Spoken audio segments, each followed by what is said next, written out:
안녕하세요. 김효진 목사입니다. 이 영상은 성경 통독하시는데 도움을 드리기 위해 말하는 영상입니다. 통독을 하면서 익숙하지 않은 배경과 내용들로 인해 어려움을 겪는 성도분들이 조금이나마 도움이 될까 싶어 마련한 것인데요.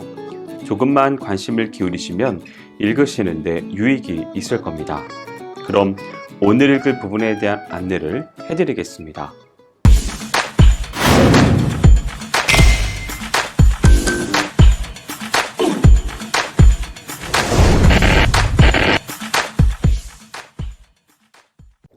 오늘 읽을 본문은 느헤미야 1장에서 5장까지입니다.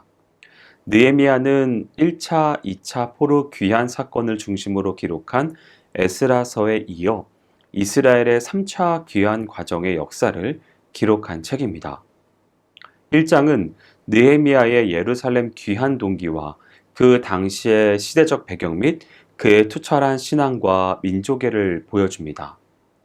유대인들의 1차 귀환과 2차 귀환이 이루어진 후에도 느헤미야는 바사 제국에 머물러 있었습니다.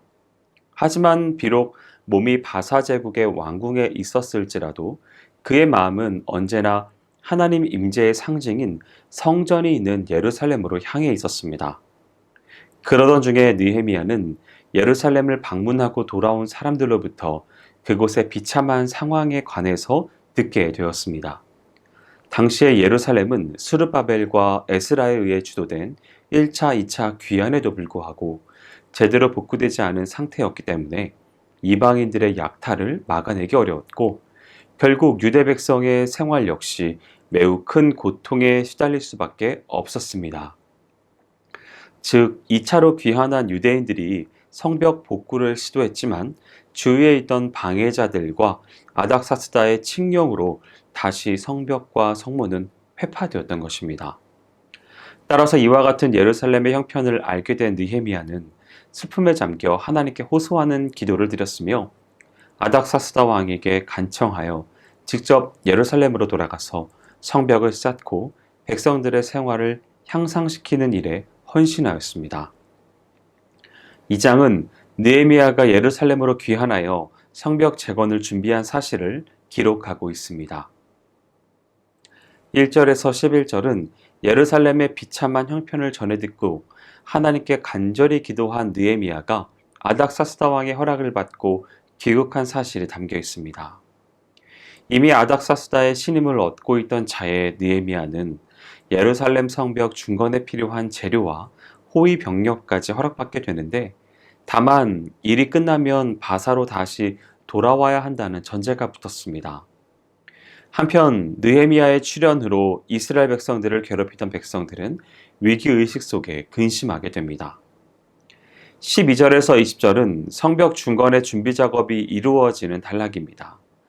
예루살렘에 도착한 느헤미야가 가장 먼저 한 일은 아무도 몰래 성벽의 파괴 상태를 자세히 둘러보는 것이었습니다. 이를 비밀리에 추진한 이유는 대적들의 방해를 받게 될까 염려했기 때문입니다. 정확한 실태를 파악한 느헤미야는 백성들에게 성벽 중건의 계획을 말하면서 적극적인 동참을 촉구하였습니다. 이와 같은 느헤미야의 말에 산발랏을 위시한 대적들이 바사 제국의 반역을 꾀하는 처사라고 협박했지만 이미 왕의 허락을 받아낸 상태에 있던 느헤미야로서는 전혀 당황하지 않고 그들의 주장을 반박했으며 특히 하나님께서 모든 일을 형통케 하실 것이라는 강한 믿음을 표명하였습니다. 3장은 성벽 재건에 동참한 자들의 명단과 담당 구역을 밝히고 있습니다. 1절에서 5절에서는 예루살렘의 북쪽 성벽을 중건한 자들의 명단이 나옵니다. 이 공사구역은 적들의 공격에 가장 큰 위협을 느끼는 곳이었습니다. 그럼에도 불구하고 대제사장 가문을 중심으로 한 이들이 기꺼이 이곳의 건축을 담당하는 모범을 보였습니다. 6절에서 13절은 서쪽 성벽을 중건한 자들의 명단이 나옵니다.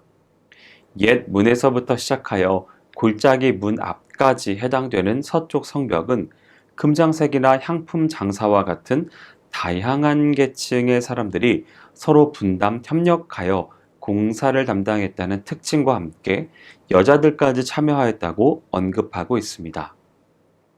14절에서 19절은 골짜기문에서부터 시작하여 군기고 맞은편에 이르는 예루살렘 성벽의 남동쪽 지역을 건축한 자들에 관해 소개하고 있습니다. 성전에서부터 가장 멀리 떨어진 이곳은 성구비가 있는 돌출부입니다. 이 지역 공사는 7지역으로 나누어지는데 그 가운데 6지역은 예루살렘이 아닌 다른 지방의 방백들이 책임을 담당했습니다.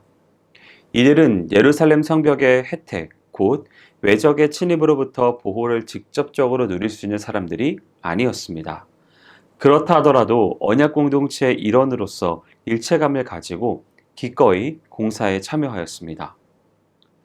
20절에서 32절은 군기고가 위치한 성 모퉁이로부터 양문 앞까지 이르는 예루살렘 성벽의 동쪽 지역을 건축한 자들이 소개되고 있습니다.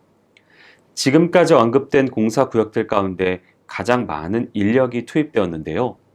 이는 동쪽 성벽의 길이가 월등히 길었기 때문이고 또한 파괴 정도가 다른 곳에 비해 극심했기 때문이었습니다. 한편 본문은 이미 다른 공사구역을 맡아서 자기 책임을 완수한 바 있는 자들이 동쪽 성벽의 중건에도 참여한 사실을 보여주고 있습니다. 느헤미야의 촉구에도 불구하고 예루살렘 성벽의 중건에 동참하지 않고 방관만 하고 있던 자들도 적지 않았지만 이들은 누구보다도 열심을 갖고 자기 책임을 다했을 뿐만 아니라 갑절의 수고를 아끼지 않았습니다. 결국 이렇게 하여 성전을 중심으로 예루살렘 성벽이 동서남북으로 모두 중건되었습니다. 4장은 성벽 재건 공사 중에 있었던 대외적인 방해 공작의 내용이 담겨 있습니다. 1절에서 6절은 느헤미야가 성벽 중건 계획을 발표하자 무모한 일이라는 조롱과 아울러 바사제국에 대한 반역 행위라고 위협한 바 있는 산발랏과 도비야가 유대 백성들의 사기를 저하시키기 위해 조롱과 독설을 퍼붓고 있는 것으로 시작됩니다. 그들은 파괴된 예루살렘 성벽을 복구하는 것이 도무지 불가능한 일이라고 말했으며 서로 성벽을 다시 건축한다 할지라도 여우가 올라가도 금세 무너질 것이라고 비웃음으로써 심리적으로 방해 공작을 폈습니다. 이러한 조롱과 독설에 대해 느헤미야는 하나님께 기도했고 산발랏과 도비야의 저주가 도리어 자신들에게 돌아가서 이방의 노략거리가 되게 해달라고 간구하였습니다. 7절에서 14절은 대적들의 방해와 위협이 더욱 거세게 가해지는 모습을 보여주고 있습니다. 즉, 자신들의 조롱과 독설에도 불구하고 예루살렘 성벽의 중건 공사가 급속히 진척되고 있음을 알게 된 대적들은 이번에는 무력을 동원해서라도 공사를 방해하려는 계획을 세웠습니다. 그런데다가 유대 백성들 일부마저 성벽 중건을 마무리 짓기 어려울 것이라는 비관적 생각을 품게 됨으로써 어려움은 더욱 가중되었습니다. 하지만 이와 같은 상황 속에서도 느헤미야는 다시 한번 하나님께 기도한 후에 실제적으로 백성들을 무장시킨 채 성벽 공사를 추진해 나갔습니다. 15절에서 23절은 방비태세를 갖춘 채 계속된 성벽 공사의 모습을 볼 수 있습니다.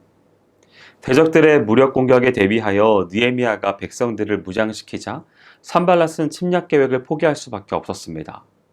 하지만 느헤미야는 예루살렘 성벽의 공사가 끝날 때까지 경계심을 늦추지 않았고 계속해서 백성들을 무장시킨 채 공사를 진행시켰습니다.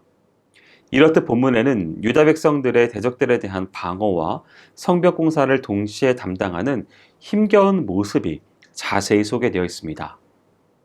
5장은 대내적으로 발생한 사회 문제와 이에 대한 느헤미야의 해결책에 대해 기록하고 있습니다. 1절에서 5절은 부자들의 착취로 말미암아 야기된 백성들의 불평이 소개되어 있습니다.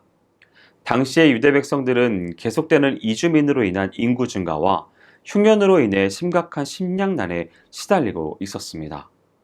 더욱이 그런 와중에서도 어김없이 세금을 납부해야 되었기 때문에 부자들에게 자신의 집이나 토지를 저당 잡힐 수밖에 없었고 심지어 자녀를 노예로 팔아넘기는 비극마저 발생하였습니다. 이와 같은 동족들의 극심한 생활고에도 불구하고 부자들과 상류층 계급의 사람들은 고리를 받는다는 조건으로 곡식이나 돈을 대여함으로써 자신들의 배를 불리기에만 급급했습니다. 6절에서 13절은 백성들의 고통과 불만을 해소시키기 위한 느헤미야의 노력을 소개하고 있습니다. 도탄에 빠진 백성들의 생활 형편을 파악하고 더구나 그것이 부자들과 상류층 사람들의 착취로 말미암아 가중되고 있다는 사실을 알게 된 느헤미야는 그들의 처사를 엄히 책망하면서 절대로 이자를 받지 말고 도리어 채무의 일부를 면제시켜 주도록 지시했습니다. 이와 같은 느헤미야의 지시에 아무도 이의를 제기할 수 없었던 것은 느헤미야 자신이 바사 제국에서 동족들을 속량시켜 팔레스타인으로 데려오게 하기 위해 재물을 아끼지 않은 모범을 보였기 때문입니다. 14절에서 19절은 느헤미야 자신이 유대 총독으로 12년 동안 재임하면서 어떤 태도로 생활했는지 서술하고 있습니다. 첫째로 그는 총독으로서 정당하게 받을 수 있는 녹을 전혀 취하지 않았습니다. 당시의 관리들은 자기 관할지의 주민들로부터 세금을 거두어 그 일부를 자신의 몫으로 취했지만 느헤미야는 동족들에게 경제적인 부담을 주지 않기 위해 총독의 녹을 포기하였습니다. 둘째로 그는 백성들을 착취하고 학대한 이전의 총독들과는 달리 하나님을 경외하는 자세로 그와 같은 불의를 결코 범치 않았으며 도리어 자신이 소유한 재물을 아낌없이 나누어 주기를 힘썼습니다. 셋째로 그는 예루살렘 성벽을 중건하기 위해 온갖 수고를 아끼지 않았는데 자기 휘하의 사람들을 총동원하여 건축 공사에 전심전력하였습니다. 이와 같이 자신의 삶을 상기시킨 것은 부자들의 착취 행위를 엄히 책망한 바 있는 자신이 먼저 생활의 모범을 보였다는 사실을 구체적으로 강조하기 위해서였습니다. 여기까지 느헤미야 1장에서 5장까지 성경 통독을 하실 때 도움이 될 만한 내용을 전해드렸습니다. 혹시 이 외에 질문 있으시거나 나누고 싶은 이야기가 있으시면 밴드나 댓글로 달아주시면 필요한 도움을 드리겠습니다. 그럼 내일 다시 만나도록 하겠습니다. 통독 화이팅 하세요!